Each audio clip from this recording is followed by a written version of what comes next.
Bonjour à chacun et à chacune d'entre vous, vous que j'appelle ce matin mes trésors. Alors, vous saurez un peu plus loin pourquoi je vous appelle comme ça. Mon texte est fait de tout ce que j'ai glané sur Internet et ce sont mes réflexions personnelles qui m'ont intéressée et qui m'ont nourrie, alors que je vous partage en ce moment tout simplement. Alors, je cite Matthieu au chapitre 6, verset 20. « Là où est ton trésor, là sera ton cœur. » Qu'est-ce qu'un trésor pour toi? Est-ce l'accumulation de biens matériels, ce à quoi j'attache de l'importance comme l'argent, la réputation, les plaisirs de la table, de l'alcool, de la drogue? Ou bien est-ce le savoir, la connaissance intellectuelle, les diplômes, la performance intellectuelle? Ou bien est-ce le travail, les activités, quoi encore? C'est très important de savoir ce que je considère comme un trésor, parce que c'est là que sera mon cœur. C'est important de savoir où je trouve mon cœur. Il est bon de savoir que dans la mesure où je m'attache à quelque chose, je deviens esclave de cette chose.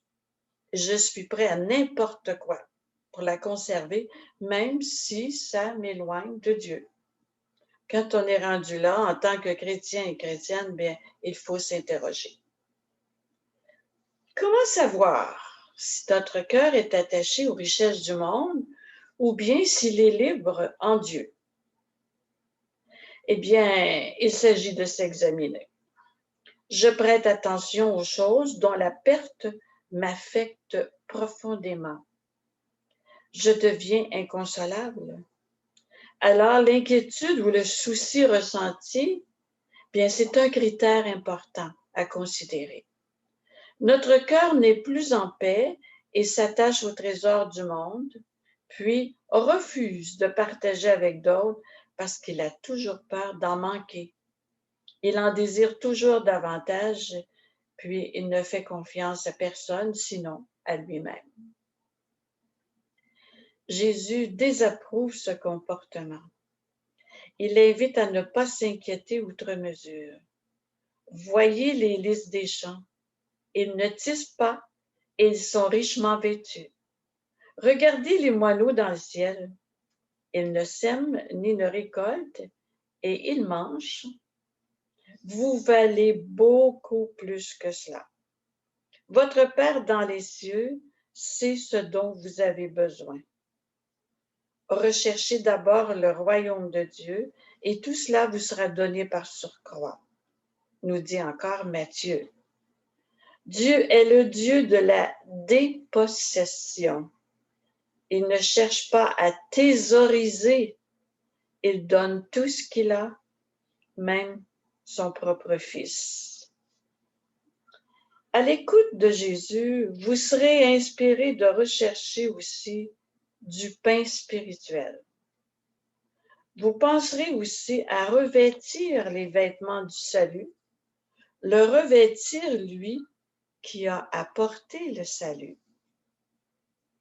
À quel genre de trésor aurions-nous intérêt à confier notre cœur? Jésus nous met en garde contre de faux trésors qui n'apportent qu'une satisfaction qui ne dure pas. Alors, quoi faire? Où aller? Un bon trésor qui nous conviendrait absolument, c'est la personne de Jésus, avec tout son amour de tendresse, de compassion, dont notre cœur est si assoiffé. Jésus est disposé à combler toutes nos aspirations. Est-ce que je peux affirmer que la personne de Jésus et son enseignement, c'est un trésor pour moi? Est-ce que ça ressemble pour moi à une mine d'or? Si oui, tu as reçu une grande faveur, parce que tu auras tendance à t'investir dans ce que tu aimes.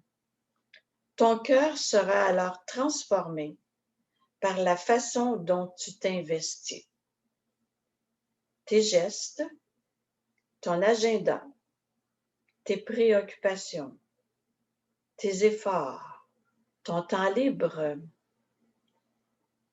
Quelle sorte de cœur sont-ils en train de te façonner? Un cœur de pierre ou un cœur de chair qui s'émeut, qui se réjouit ou pleure avec les autres? Les personnes les plus humaines que j'ai rencontrées étaient souvent des personnes âgées, dont le cœur a été construit dans une façon de vivre avec foi, espérance et amour. L'Évangile était devenu leur trésor qui a pour effet d'humaniser notre société. Le trésor dont le cœur a le plus besoin est la richesse de l'amour des autres et celui de Dieu. L'amour des biens matériels si recherché, sans l'amour des personnes, ne rassasie pas, ne comble pas. Ces biens ne seront jamais assez suffisants. Ah, peut-être pour un temps, mais ça ne durera pas. Il n'est pas avantageux d'en faire son trésor et d'y mettre son cœur parce que la déception est assurée. Si nous accordons de l'importance aux valeurs chrétiennes et que Dieu devient notre trésor, alors notre cœur goûtera à une présence chaleureuse, vécue dans le débordement d'un amour toujours plus grand. Le cœur a donc rejoint son trésor, le cœur de Dieu même. C'est la surabondance de la joie intérieure. C'est super. Ce trésor apportera la lumière qui chassera les ténèbres qui encombrent le cœur. Devant cette vérité, je suis portée à dire avec le psalmiste, « Magnifiez avec moi le Seigneur. Exaltons tous ensemble son nom. » Je viens de citer le psaume 33, verset 2. Voilà un essentiel spirituel. Et je me suis demandé si la citation « Là où est ton trésor, là sera ton cœur », est-ce qu'elle s'applique à Dieu lui-même? Dieu aurait-il un trésor? Si oui, où est-il? Le prophète Isaïe nous dit que la personne humaine compte à ses yeux, qu'elle a du prix et qu'il l'aime beaucoup. Et Dieu a choisi de résider dans son cœur. Toute l'humanité peut se blottir dans le cœur de Dieu. Conséquemment, se pourrait-il que je sois devenu le trésor de Dieu? Moi? Wow! Difficile à croire, mais c'est vrai, car son amour personnel va jusque-là. Alors je suis dans l'action de grâce. Je me réjouis de savoir que la citation de Matthieu est réelle pour les deux, lui et moi. Nous sommes, à vrai dire, le trésor l'un de l'autre. Magnifique réalité spirituelle qui me procure beaucoup de joie intérieure. Yves Girard, un cistercien et grand maître spirituel contemporain, écrivait « Plus tes mains regorgent de bien, plus ton cœur risque de nager dans le manque. » En apprenant qu'il a un ami en la personne de Jésus, Zachée est prêt à tout donner. Ainsi, quand ton cœur sera rempli d'amour de Dieu, tes mains spontanément se videront de tout ce qu'elles contiennent, parce que le cœur connaîtra une surabondance comblante intérieurement. Un jour, Jésus a raconté une histoire intitulée « La parabole du trésor caché ».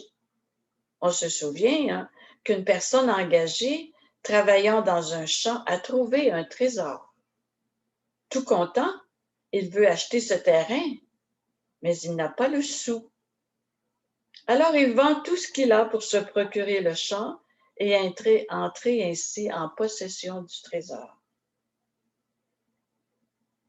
Ou bien, il ajoute ceci, c'est un négociant qui cherche des perles fines. Ayant trouvé une perle de grande valeur, il va vendre tout ce qu'il possède pour acheter la perle rare. Toi, as-tu trouvé la perle rare sur le plan spirituel? Dieu, lui, l'a trouvée en toi. N'est-ce pas merveilleux? Je t'invite à réfléchir sur cette grande vérité. Aux yeux de Dieu, tu es considéré comme sa perle rare, qu'il estime plus que tout et qu'il presse chaleureusement sur son cœur. Maintenant, peut-être que tu aimerais à ton tour le choisir comme ton trésor préféré pour y placer ton cœur. Sache que c'est la meilleure place et je te la souhaite de tout cœur. Au revoir et à la prochaine. Bonne journée.